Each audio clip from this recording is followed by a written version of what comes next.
Have you ever wondered what it would be like to stumble across something that instantly earned you riches beyond your wildest dreams? Well, it does happen, and these people are proof of that. They found things that were not only important, but also worth a lot of dough as well. They sure were lucky to stumble across these discoveries. Here are the luckiest discoveries that made people rich. Hey guys, this is your host, American Eye, but today I'm on Titanic, bringing you this video. Let's go ahead and take a watch. Number 10. Big Old Gold Nugget. One lucky Australian dug up something awesome back in 2016. What he found was a prospector's dream, and good thing for him, because he's a prospector. The unnamed man found a 4.1 kilogram nugget of gold in South Australia on the edge of central Victoria's Golden Triangle. Now that may sound lucky, but listen to this. The day before, the same prospector found another gold nugget that was tennis ball shaped and weighed 9 ounces. How does one man find 2 big old pieces of gold in 2 days? The man had been prospecting over the weekends for the past 10 years and had friends who also went with them on adventures. He and his pals had a pact, and that pact was to split the proceeds on any large finds, and that's exactly what they did. Oh, and it's expected to reach around 250,000 Australian or 190,000 US dollars. Lucky man. Number 9. Car Find. The 1964 Shelby Cobra Daytona. Only 6 were ever built, and one of which was thought to be lost, resurfaced 30 years after dropping off the map and caused all sorts of problems. The car in its early days changed hands and owners various times until it was bought by Phil Spector, the eccentric music producer. He drove it as his personal car in Los Angeles. But as it got older, it began to overheat really quickly and also nabbed Spector a bunch of speeding tickets, so he sold it to George Brand. Brand gave the car to his daughter Donna, who locked it away in storage for 30 years and all but forgot about it. Then sadly, Donna O'Hara removed herself from the earth and left the car for her mother. She sold it not long after her daughter's death to a car dealer named Martin Earrings. She fetched $3 million for the car and donated largely to various charities and gave lots of money to members of her family. Then, when Spector found out about the sale, he claimed that he had given the car to George Brand for safekeeping and didn't actually sell it to him.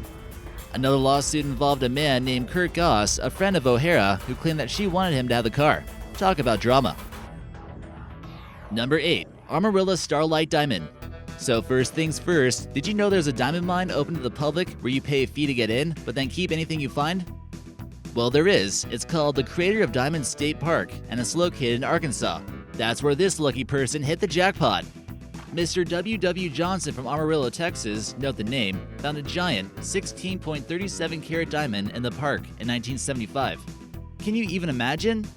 That had to be the best family vacation ever. After he became the owner of the huge diamond, he got it cut into a marquise shape, which unfortunately made the diamond lose a large amount of its size. But that's what happens when you get a rough diamond and turn it into a beautiful diamond. It lost 8.83 carats and ended up only being about 7.54 carats with a total loss of 54% from the rough diamond. It was the 4th largest diamond ever found in the crater, and it was also the largest following the designation of the area as a state park. It's been estimated to value between $150,000 to $175,000. Number 7. Royal One Opal. This fantastic opal was found way back in 1999 and was subsequently hidden away for 14 years before finally being revealed. How do you hold on to something that long that could yield you enough money to change your life forever? It was found by a miner named Bobby in the last bucket of rough stones he pulled up before he retired, which is a massive stroke of luck in itself. The stone is a 306-carat Australian black opal that was discovered in Lightning Ridge and was supposedly hidden away because Bobby feared that it might be stolen by thieves. It was worn in a pouch around the neck for a time and then kept under his mattress for 12 straight years. Talk about paranoia. He eventually revealed his find and entrusted it to Catherine Jetter, an Australian jewelry designer with lots of experience in the opal trade. It's worth to be an estimated $3 million. Number 6. Comics. A man named Michael Rohr was tasked with cleaning out his great-aunt's home following her passing, and while that may sound like a somber and mundane task, it turned out to be one of the luckiest jobs he's ever taken. While cleaning, Rohr stumbled across a collection of stacked comic books in a basement, and those comic books could change his life forever. At first, he didn't think much of it, but later on, he discovered that his great-uncle Billy had assembled a rather impressive comic book collection. Michael ended up fetching around $3.5 million for some of the collection, including a $523,000 for a copy of Detective Comics number 27. There was also the $275,000 Batman number 1 and the $299,000 Action Comic Book number 1. All those comics in one collection? His great uncle had been a comic wizard. The collection had been called dizzying and jaw-dropping. It made Michael Rohrer a much wealthier man than he was before after cleaning up after his relatives. One man's obsession and dedication turned into another man's lucky day. Number 5. The Staffordshire Hoard. What would you do if you were just searching some land with a metal detector and found one giant hoard of gold? Probably have a heart attack on the spot, right? Well, luckily for Terry Herbert, he didn't have much of a heart attack way back in July 5th of 2009. This was the day his metal detector picked up some gold artifacts.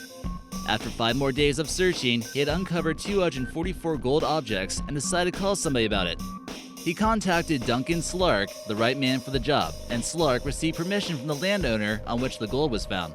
The initial find was valued by the Treasure Valuation Committee in November of 2009, and it was found to be worth about £3.285 million. Under the provisions of the 1996 Treasure Act, that sum had to be paid and split by the finder and landowner. The Potteries Museum and Art Gallery and the Birmingham Museum and Art Gallery paid up, and both Herbert and Johnson received half. Talk about a lucky find. Number 4. Magnolias on gold velvet cloth. For years and years, this remarkable and pricey work of art was literally used to cover up a hole in the wall in an Indiana home. Its value remained unknown until 1999, when the man who owned it played a game called The Masterpiece. The board game that has to do with art featured an image of a Martin Johnson Head painting that was similar to the one that the man had hanging in his home. He found the Kentucky galleries in Manhattan online and saw that they handed out Head's work, so he shot them an email and the images of the painting to see if this was legitimate or not. The gallery authenticated the work and then matched the owner with the Museum of Fine Arts in Houston, which paid him $1.25 million for the artwork. Boy, that hole covering really did change this guy's life, didn't it? Number 3. Declaration of Independence. Can you imagine buying a painting for just $4 at a flea market, only to find a copy of the Declaration of Independence hidden behind it? No, not just a copy or a knockoff of the copy, but a real thing, a first printing of the Declaration of Independence. That's what happened to a Pennsylvania man back in 1989 when he liked a painting because of its frame and bought the thing.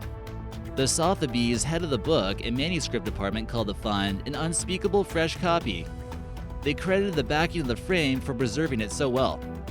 So this guy basically found the Holy Grail and only spent $4 on it. It ended up selling for $2.42 million, making the finder probably the luckiest flea market shopper ever.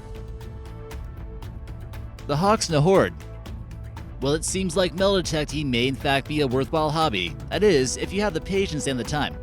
Way back in November 1992, Eric Laws, a man with a metal detector in England, basically found the treasure of all treasures while detecting.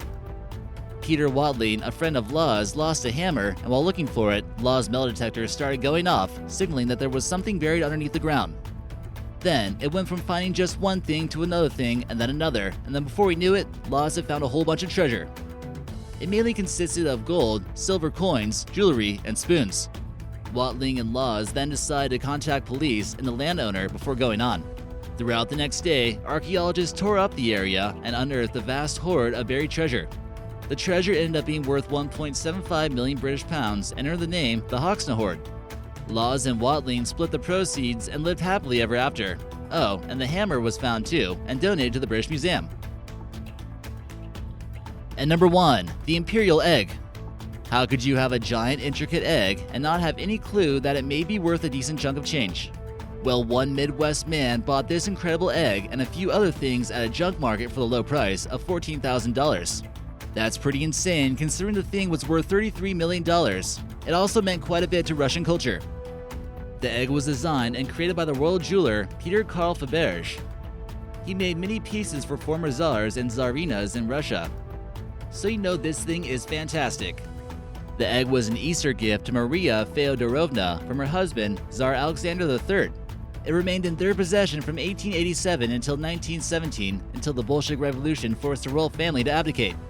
It slowly made its way to the US and eventually into the hands of the lucky man who bought it at the junk market. So what do you guys think of that video? Be sure to hit like, comment, and subscribe, and check me out on my channel over here, American Eye. We'll see you there.